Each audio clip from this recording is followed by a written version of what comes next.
Hai semua, hari ini kita di episod yang ke-60 podcast Sana Sini. Saya Sivaraj Chandran dan saya Siva Murugan Pandian.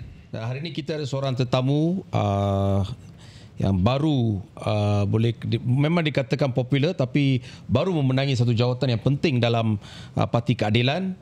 Sebelum tu saya mohon penonton-penonton kita untuk like, share dan subscribe podcast kami. Dan bersama kita hari ini Tuan Kamil, merupakan setiausaha politik, Menteri Kewangan dan juga Ketua AMK yang baru menyandang jawatan Ketua Pemuda. Dalam barisan kita cakap Ketua Pemuda, sana kata Ketua AMK. Jadi apa khabar Tuan? Baik, terima kasih. Alhamdulillah sihat. Dalam keadaan yang masih baik. Nampak letih ya. Letih, sibuk kempen. Baru balik dari luar negara lagi. Jadi hari ini kita akan berbincang tentang apa. Of course kita nak ucap tahniah kepada saudara Kamil kerana telah menangi sebagai ketua AMK. Banyak cabaran juga, kerja tanggungjawab. Merupakan jawatan yang penting sebab saya merupakan ketua pemuda MIC kebangsaan dulu. So saya tahu tanggungjawab itu besar. Dan kita ni, tugas kita ni, tanggungjawab kita sama seperti presiden parti. So kita ada bahagian keahlian di peringkat akar umbi dan sebagainya. Jadi tanggungjawab kita pun sama macam presiden. Dan that what they call responsibility of the party tu terletak dalam shoulder kita sekali. So saya harap Tuan Kamil dapatlah berfungsi dan juga melaksanakan tanggungjawab dengan penuh dedikasi. I always like young people, especially ketua pemuda ni saya suka. Tengok presiden pun saya tak excited sangat, tapi saya tengok ketua pemuda ni saya excited. Saya pernah menjawat jawatan tersebut. Bukan ketua wanita. Bukan ketua wanita. Ketua wanita tak lah. Saya ini lah. Ni. So macam mana saudara Kamil? Macam mana sekarang tengok hangat pilihan raya, pemilihan PKR? Kita lihat sebelum ni saya tak pernah lihat pemilihan PKR ni sehebat macam ni. Saya tengok saudara Rafizi Nurul Izzah di sebelah sana. Jadi apa pandangan Tuan Kamil? What's your message?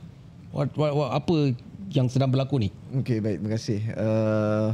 Pertamanya saya ucapkan terima kasih kerana sudi menjemput saya dalam podcast Sana Sini hari ini. Cuma kalau kita lihat pemilihan keadilan ini, dia bukan apa yang kita sebut sebagai keriuhan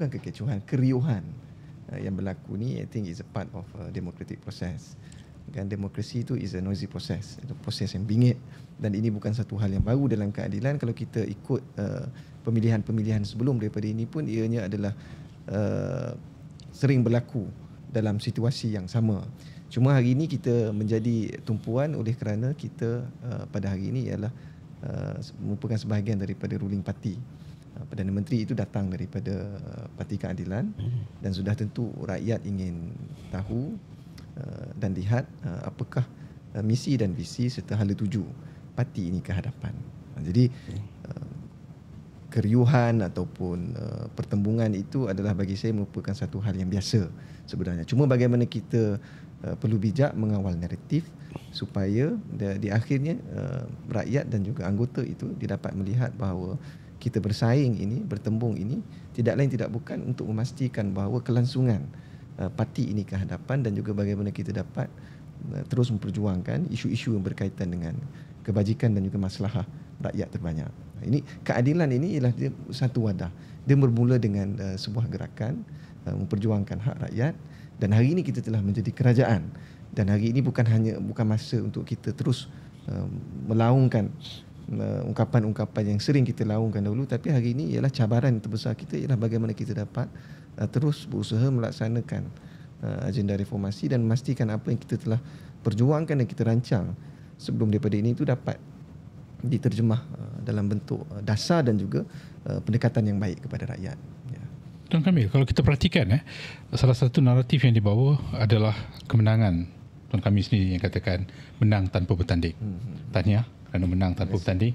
Tapi itu juga telah menimbulkan polemik dalam kalangan satu dua pemimpin yang menyatakan kenapa beliau menang tanpa bertanding. Adakah itu disusun? Adakah itu menyanggahi proses pendemokrasian dalam parti? Mungkin boleh perjelaskan supaya yang di luar itu faham inilah proses yang berlaku. Sedangkan dalam pemilihan untuk ketua wanita ada pertandingan, itu tidak dipersoalkan, tapi bila datang kepada sosok yang bernama Tuan Kamil ni, dia menjadi tumpuan. Kenapa?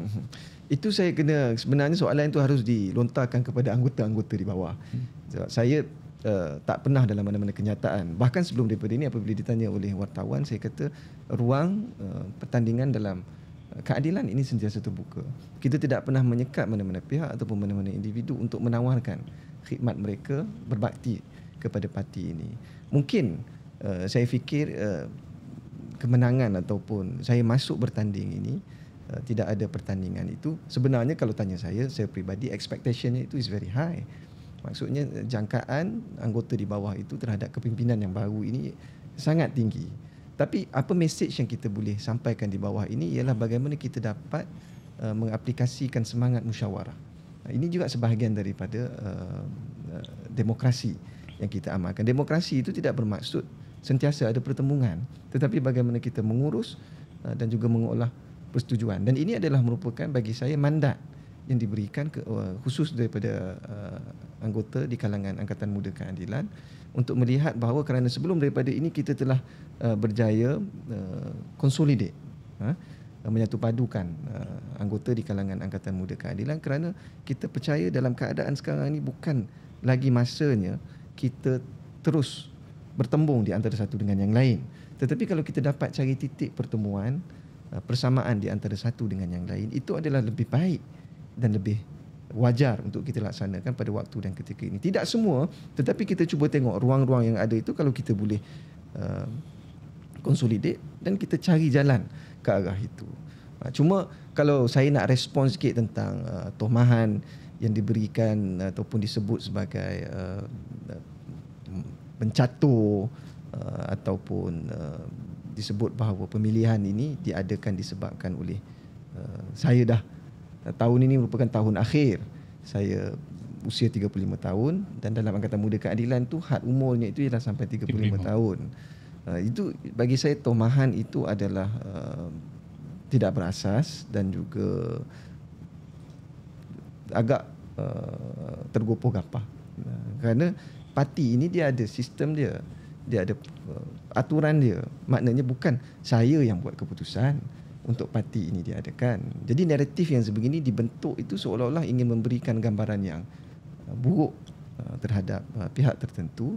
Tetapi secara umumnya kalau kita masih lagi berpegang kepada kenyataan tersebut, saya secara peribadi menganggap itu ialah satu bentuk penghinaan terhadap parti, terhadap biro politik, terhadap MPP dan terhadap anggota di bawah ini yang buat keputusan. Jadi dalam setiap parti dan setiap organisasi kita ada kaedah membuat keputusan. Jadi dibincang, diutarakan pandangan, kemudian parti melalui jawatan kuasa tertinggi dalam keadilan disebut sebagai MPP, iaitu Majlis Pimpinan Pusat, itu bersetuju akhirnya untuk kita adakan pemilihan ini atas sebab mungkin kita fikirkan bahawa kita perlukan hidupkan semula jentera kita di bawah ni, pimpinan-pimpinan di peringkat akar umbi ini, kerana kita nak berhadapan dengan pilihan raya umum yang tidak lama lagi. Jadi ini dapat memberi satu bentuk suntikan yang baru, kerana kita tak nak pemimpin-pemimpin kita di peringkat akar umbi sama ada di peringkat negeri maupun di peringkat pusat itu terus berada dalam keadaan yang complacent. Kita kena keluar daripada comfort zone kita. Ya, bukan kita hanya nanti tunggu. Kita parti reform.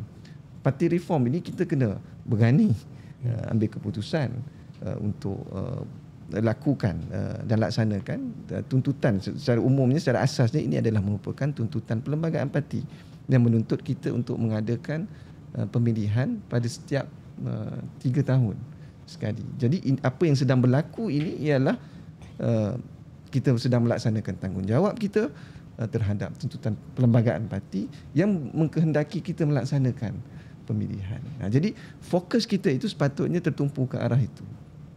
Kerana saya ini tidak besar daripada parti.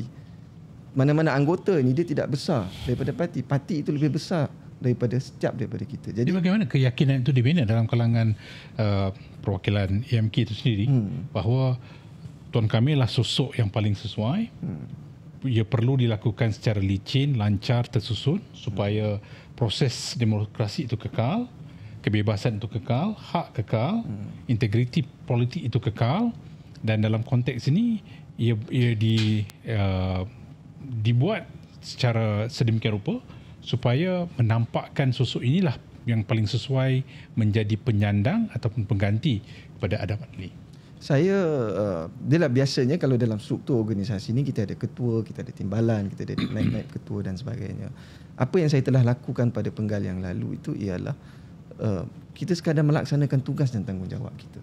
Memastikan kebajikan anggota itu dijaga, memastikan ada kegiatan dan juga program, ada inisiatif, hala tuju, panduan dan sebagainya. Apakah sempurna? Belum, jauh lagi daripada kita nak mencapai tahap kesempurnaan. Tapi tak pernah mana-mana pun pemimpin itu dia sampai ke tahap yang sempurna.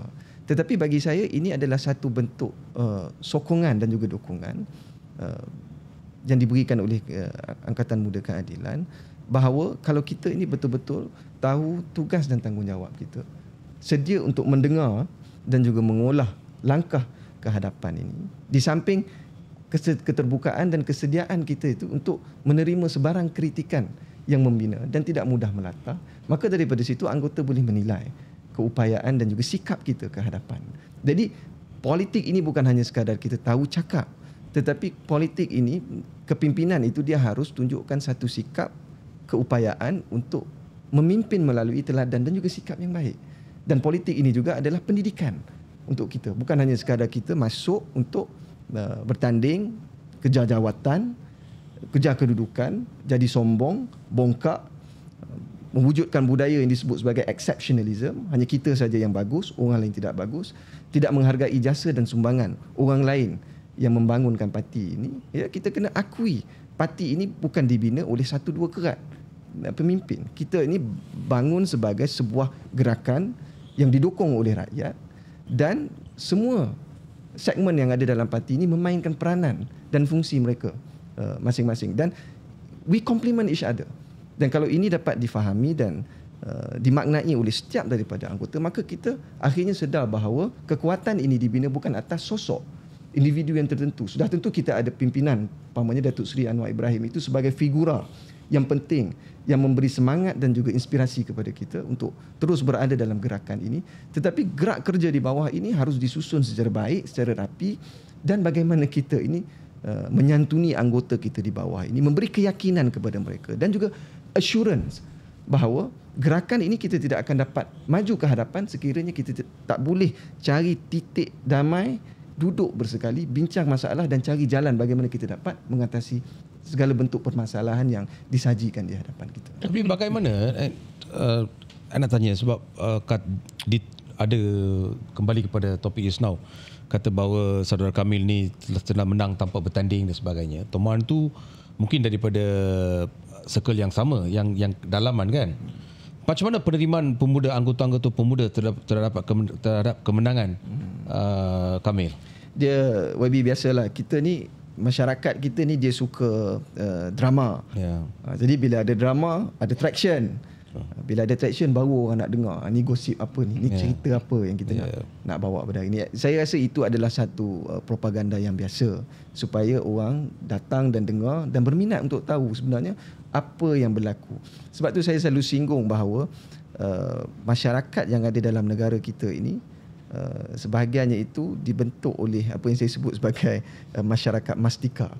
Saya tak tahu YB dan juga Prof pernah baca buku Mastika. Mastika ni selalu quote cerita hantu di mana dia akan berhenti di Tanjung Malik. Mastika kerap. Saya ada lagi ke Mastika?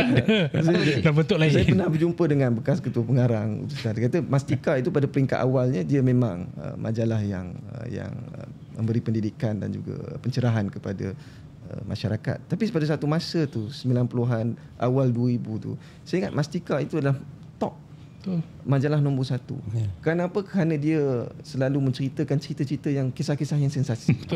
Kan kisah-kisah yang mati, lidah terkeluar, dimakan ulat, kemudian cerita balik daripada tanah suci, dia ada miracles, ada kisah-kisah keajaiban yang mana masyarakat kita itu secara umumnya itu dia suka akan hal-hal yang bersifat sensasi. Betul. Dan juga dramatik. Jadi ini adalah bagi saya drama-drama ini adalah satu hal yang biasa. Tetapi saya nak ulang balik yang saya sebutkan tadi bahawa pemilihan ini ialah medium untuk kita menyatakan visi dan juga misi kita dan apa yang kita nak bawa ke hadapan ini. Dan sudah tentu apabila kita di peringkat Angkatan Muda Keadilan, pemilihan itu berjalan dan berlaku dalam keadaan yang sangat baik dan sangat harmoni, dan ada beberapa perakan di peringkat Angkatan Muda Keadilan itu apabila kenyataan tersebut dikeluarkan, ditomah dengan sebegitu rupa, maka seolah-olah dilihat ingin mengheret sekali segmen Angkatan Muda ni yang sebenarnya dalam keadaan yang sangat baik, cukup baik, tidak ada pertembungan yang begitu tajam, tidak ada sindiran-sindiran nakal, tidak ada tomahan-tomahan yang tidak berasas. Jadi bila dikaitkan itu, maka ada sebahagiannya itu merasakan bahawa ini adalah satu tindakan yang tidak disenangi oleh pimpinan rakan-rakan daripada kalangan Angkatan Muda Keadilan. Dan saya peribadi, saya hormatlah. Saya orang politik ni kalau tak kena serang, tak kena maki, jadi tak payah jadi orang politik lah. Jadi saya peribadi, saya terima aja. Orang kata kita macam-macam lah.